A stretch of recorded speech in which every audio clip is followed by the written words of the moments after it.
Welcome to another emergency Cubecast. Tonight we are going to be discussing Carter's email. That is an email written by Carter Kukala, leader of the WRC, the Regulations Committee from the WCA, on behalf of the entire WRC. This pertains to the announcement that was made by the WCA on frame-by-frame analysis. If you don't know what that announcement was, then go and check out this video here. If you need to go even further back, then go check out this video here, which is where I look at the catalyst for this whole thing, which is the 0.78 world record average for 2x2 by Wang Yihang. I think that's how you say his name properly. Wang Yihang, or Yihang Wang, you may know him as. Back 3 months ago now, maybe even more than that. Three months ago, 100 days, something like that. Anyway, back to today.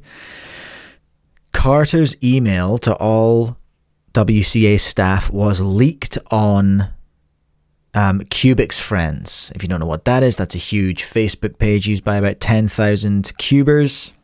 It's mostly memes and people just being horrible to each other, as far as I can tell, but it was posted there and very quickly deleted, but not quickly enough to stop the screenshots of that email being sent far and wide to every corner of Discord. I happen to get my screenshots from the 2x2 Discord, and I can show you what they look like right here, just so you know what we're talking about. This is what we're looking at. A couple of things I want to point out before we start reading this thing and getting into it. Was this written by Carter? Yeah, it looks like it. It looks fairly genuine. However, the very first line here, this email is on behalf of the WRC, the WCA Regulations Committee. So this is not Carter's voice. This is the voice of a committee, and that's very important to remember. Another thing that's important to remember is that this was posted anonymously in Cubic's Friends. So we can assume that it wasn't Carter. I mean, we can assume that. That's the only thing. But all we can do is assume. We don't know if a staff member posted this, because it was sent to all staff, all WCA staff. So that's all delegates and team leaders and members of teams and things like that. That's worth saying, is that we don't know who posted this. We don't know who shared it initially. We don't know any of that stuff, but we know that Carter is talking on behalf of an entire committee here. So this is not about him. It's not about an individual. All right? Do we understand each other?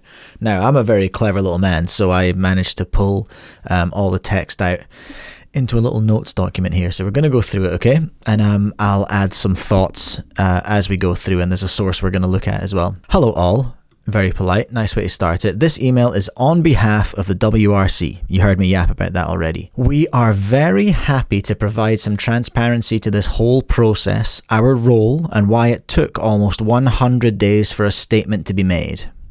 This entire process has been incredibly frustrating for the Regulations Committee, the WRC, not only due to the situation itself, which was a stressful situation. People have been putting a lot of heat in the direction of this committee since the incident happened, okay? That's worth noting.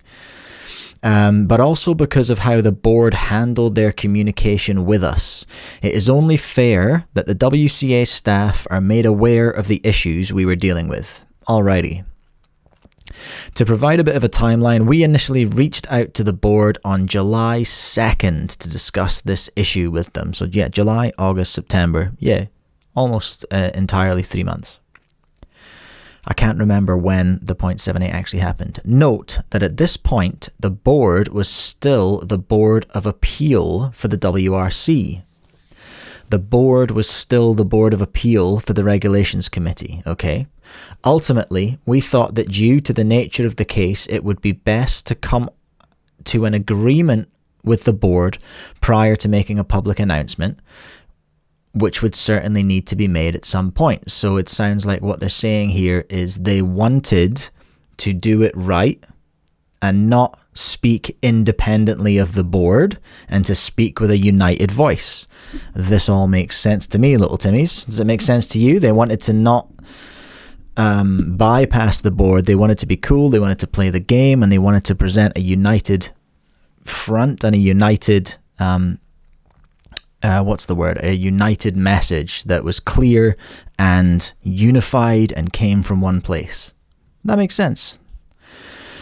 Here we are. Initially, the WRC voted to penalise the 0.78 for many of the reasons that have already been discussed in a multitude of places, not least of which was that this would be allowing a world record to stand, which we recognised was what not achieved in accordance with the regulations. And that's worth remembering, that there's lots of people just arguing and shouting and screaming about what sliding is and what it isn't. But sliding is simply, in my opinion, breaking of two regulations: not starting the timer properly with your fingers and also touching the cube before the timer has started. These are old regs. These are not new.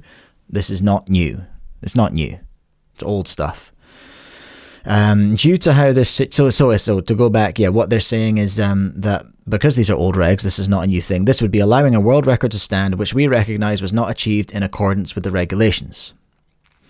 You're going to see lots of red lines for spelling mistakes because my computer is trying to be British, okay? Due to how this situation played out, we now have a situation where the world record was broken by gaining a significant advantage that is not in accordance with the regulations, while any competitor who does the exact same thing tomorrow will not have their result count, despite no regulations actually being changed. We did not want this, and we made this clear. So what we're talking about now is the fact that regulations around sliding, which is breaking of the two regulations that I explained, they do have numbers, look them up. They've not been changed. Nothing's been changed in the regulations. So that is the point that they're making here. But they have said that people who do this tomorrow will be penalised, but people who did it before the announcement won't. Valid. Carter here. As I found, well, this is so I'm assuming this is Carter himself. As I found out in my meeting with them at NAC, the board did not agree with us, stating that they did not support using frame-by-frame analysis of this result because of the previously established practice of only watching the video at full speed. I'm going to come back to that. However, this is not something that is encoded in the regulations and is not binding, according to Carter, leader of the Regulations Committee. Sounds pretty legit. This situation is unprecedented and not something that the initial decision could have possibly... Wait a minute. This situation is unprecedented and not something that the initial decision could have possibly taken into account. The original decision was made for accidental violations that did not provide a significant advantage to the competitor compared to a perfectly legal stop. I need a citation for that. I don't know where that comes from. But, as I've just said, this is written by Carter on behalf of the Regulations Committee. If anyone knows, they know. This case is fundamentally different, and not penalising this opens the door for competitors to continue to do this, both intentionally and to a larger extent. See the below snippet of an email we sent to the board. So before we go to the snippet from the board, I just wanted to pop back to the start of this paragraph because I found it very interesting as someone who likes boards and board stuff. Carter had a meeting with the board at NAC, the North American Champs, at which point the board did not agree with them, stating that they did not support using frame-by-frame analysis as this result because of the previously established practice of only watching the video at full speed. So two things. One, I think potentially it sounds like the board do not understand in the same way or do not interpret in the same way this guideline that says things have to be watched at full speed, because Carter makes the point that this original decision was made for accidental violations that did not provide a significant advantage. The case we're talking about was not an accidental violation, although that's subjective, but it did provide a significant advantage of what, like 0.15 seconds, and in top level 2x2, that's a serious advantage. So, there was a meeting. Are there notes from that meeting? Was it an official board meeting? Was it a special meeting? Are there minutes? If there are, I can't find them. See the below snippet of an email we sent to the board. So here we are. This is an email that came from, I'm going to put little quotation marks here. Though this is an email from the WRC to the board. This is not a precedent that is listed in the regulations and required that we follow in every single case. It is not binding and has no formal standing within the WCA's regulations framework. He then goes on to talk about, and I'm not entirely sure if this is relevant, or if this is getting a little bit overexcited, I don't know, but in no legal system would precedents for an entirely different situation be applicable for a new case that was never seen before. And there was a link included. I don't know what that link was, but it's about how precedents can be augmented in legal systems where precedents are binding. I'm not a lawyer. I'm barely human. So I'm not going to claim to understand exactly what's happening in this part of the email. But the important part is this is not a precedent that is listed in the regulations and required that we follow in every single case. And it is not binding and has no formal standing within the WCA's regulations framework. That seems to be the understanding of the WRC, the Regulations Committee, okay? And I don't know about you, but I'd be inclined to listen to the WRC in situations where we're talking about regulations, you know? Is that just me? Moving on. Ultimately, despite all of the reasons to penalise the average that we provided, the board decided that their opinion was right and completely disregarded WRC's opinion, that analysing this result in this way does not go against the previous decision. They were concerned, the board, were concerned that penalising this would make it seem like the WCA is picking and choosing which solves to penalise, and decided that this was more important than not allowing a record to stand that we admit was not achieved legitimately. They were concerned that penalising this would make it seem like the WCA is picking and choosing which solves to penalise. I wonder if that is a geographical or geopolitical concern by the board. I wonder. This is literally just me wondering now. That's just from what I'm looking at just now, that's all I can kind of think that might be a reason for that. I don't know. And decided that that was more important than not allowing a record to stand that we admit was not achieved legitimately. So after considering the board's opinion on the situation, the WRC decided to vote once more on whether or not to penalise the 0.78. I will let the result of that vote speak for itself. So here's the question. It's I had to pull this out of the screenshot, so it's a bit spoofy. Should the WRC retroactively penalise Yiheng Wang, which I believe should be said Wang Yiheng. I'm trying to get better at Chinese names. Forgive me if I'm completely wrong. Should the WRC retroactively penalise Wang Yiheng's 2x2 WR, regardless of the board's stance on the matter? Ooh, okay.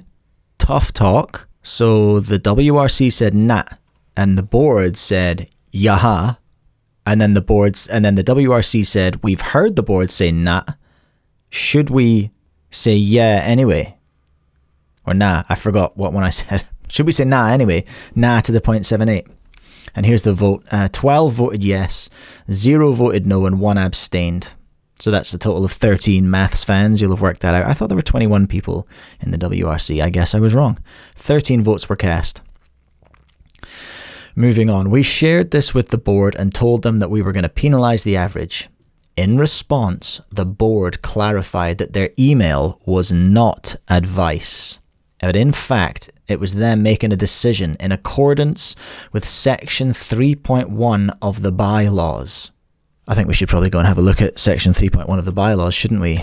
Ladies and gentlemen, boys and girls, friends beyond the binary. 3.1, Apple F 3.1. Let's go. It's pretty late at night right now where I am, okay? Which is why I sound sleepy, and I am sleepy. 3.1 powers. Subject to the provisions of the Non-Profit Corporation Law, Articles of Incorporation, and these bylaws, the WCA's activities and affairs should be conducted, and all corporate powers shall be exercised by or under the direction of the Board of Directors of the WCA. I don't like that. I don't like that, and I'll tell you why. First of all, I am not someone who has ever lived in or has ever operated a business or a charity or a non-for-profit in America. I've been the CEO of a charity in New Zealand, so I'm relatively au fait with how New Zealand charities and not-for-profits work. I do not know non-profit corporation law in America, all right? But it says here, WCA's activities and affairs shall be conducted and all corporate powers shall be exercised by or under the direction of the board of directors of the WCA. Now, the WRC operates under the direction of the board of directors of the WCA. They've, by devolved power, or no, not devolved power, that's the wrong word. I was hoping I wouldn't have to do many edits to this. Delegated authority, right? They delegate authority to committees, I guess, but maybe this by overrides the under the direction of. It doesn't say in 3.1 powers that they have ultimate authority. They have authority to delegate. I don't know. I'm going to get lost in the weeds in there, but I'm not an expert on American law. I'm not an expert on anything, but I don't like it. I don't like what I'm seeing there. Anyway, let's go back. Let's go back to here. Okay. The board claimed that making decisions like these were the responsibility of the board, which makes no sense, as making decisions on incidents is exactly what the WRC is intended to do. As per the WCA Regulations Committee motion, point 1.5 and 1.6. Okay, now I've got these. I knew you'd be impressed. I've got these. So I looked this up. So there was an amendment to the motions approved in September 24. It was brought on the 1st of August 2024. This is like a summary of big ones, but it doesn't actually have the WRC part in it. You have to click on this little link here, set of changes to the motions, and then if you go down into this part, this is GitHub, which I'm not familiar with, but it's a thing that people use to keep a track of things like this. So this is the WCA Regulations Committee. It's an advisory committee of the WCA with the following rights and duties. And here we go. Point 5 and point 6 is what Carter's talking about. Point 5, decision making on incidents that happened during WCA competitions based on feedback from the community, WCA staff, registered speedcubers, or reports of WCA competitions. Doesn't say the board in there, does it? No. And then part 6, decision making on the interpretation of the regulations if any unforeseen, uncovered, or unresolved incident happens during WCA competitions. All right, so let's go back here. So Carter quotes that second one here. Point 1.5, which I read to you, and then point 1.6, which I read to you as well. The board, disregarding the opinion of the individuals equipped to handle these incidents and making this decision themselves, is completely unacceptable and is an extreme overstepping of the board's power. Yes, it seems that is the case. It seems to me that is the case. All right. This is what has been rumoured for a while, that the WRC said it can't stand and the board said, no, it has to. And that reason has not been fully explained yet, but the board are leaning on the guideline that says frame by frame analysis can't be used in this particular case. And the WRC are saying, well, of course it can, because it was never set up for this. And also, this is our decision, not yours, because of delegated responsibility. So certainly there is a power struggle of sorts going on, and communication between the board and the WRC has been bad, has been not up to scratch as far as the WRC are concerned. And also as a result of that, like, this stuff all trickles down in situations like this stuff all trickles down. If there's bad communication at the top, that trickles down all the way down to the bottom to us normal people down here going, what on earth is happening? All right. Additionally, by making this decision in this case, they are contradicting a precedent that they set themselves. Okay, here's some juice. In the board's handling of the appeal from Nanaimo Back to School 2022, they decided that frame-by-frame analysis could be used to the competitor's advantage, which demonstrates that deviating from the established practice can happen. They just did not want to do it in this particular scenario. Carter and the WRC are saying, well, the board have folded their arms and gone, nah, can't do it, can't change these rules. These are unbendable rules, which aren't even regulations or rules, they're guidelines. As Carter said earlier, he has now brought up the fact that they have done this before. And I know for a fact that they have done this before. I might make a video on that in the future. But this is the same scenario we were in before the appeals committee was formed. Okay, so the appeals committee is something I don't know tons about just yet. This is the same scenario we were in before the appeals committee was formed. The board looks at an incident, does not consider the opinions and expertise of the people that make these types of decisions every day, and alters the WRC decision, resulting in WRC having to deal with the fallout and consider that decision for the future. Okay, so this has happened before, where the WRC has overridden the decision of where the WCA board has overridden a decision made by the WRC, and the WRC, in Carter's opinion here, probably has had to deal with the fallout. I can't speak to that. I don't know that. Citation needed again. By making this decision themselves, the board is completely disregarding the amazing appeal system that they created. Note that there is now no chance for anyone to appeal this decision, and the appeals process has been bypassed entirely. So that right there is no bueno. That's no bueno. Okay. And again, I don't know this inside out, and I'm taking Carter's word here or the WRC's collective word here as gospel. But what we're hearing is that they, in making this decision, have bypassed an appeals process that they, the board, put in place themselves. Removing checks and balances. That's not good, is it, friends?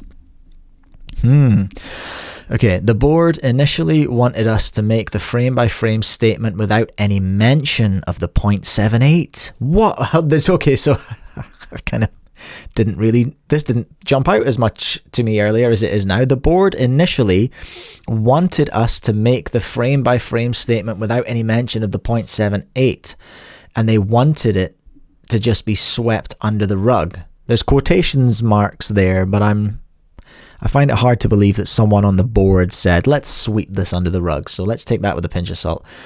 Of course, that is not a good way to handle this communication. Correct, Carter. We hear each other on that, which is why we asked them to make that statement themselves, as we were not going to make a statement that we very strongly oppose. Frankly, we cannot fathom how the board thought that making a decision against the unanimous opinion of WRC members could possibly be a good idea. That makes sense, right? Why would that be a good idea? By making this decision themselves against what the WRC have stated, they are showing that they do not have trust in the WRC to make these decisions. If the board cannot trust their committees in these scenarios, it is extremely difficult for us to have trust in the board. And that's pretty much what we're left with, everyone. That is pretty much what we're left with. This appears to be conclusive proof that the WRC said, no way, the 0.78 can't stand. And the board said, yeah, it can. For reasons we're not really 100% sure about. I've got a horrible feeling that I have, in making this video, I've just realized I've really I'm worried that I might have misgendered Carter multiple times there, for which I apologise. I did get told earlier on that Carter was a they, them, and I'm pretty sure I have misgendered Carter, so I apologise for that. Truly sorry for that, Carter. Thank you so much for writing this. I don't know that you leaked it. I still don't know that you wanted it to be leaked. But it is what it is. It is everywhere. It is everywhere. So those are my general collected thoughts on this so far. This goes to prove that a decision was made by WRC and it was overridden by the board. Black and white, that's what happened. We know that now. We know that. That's it for just now. I'm going to go and chop out of this what I have to. And then, yeah, peace everyone. Catch you soon.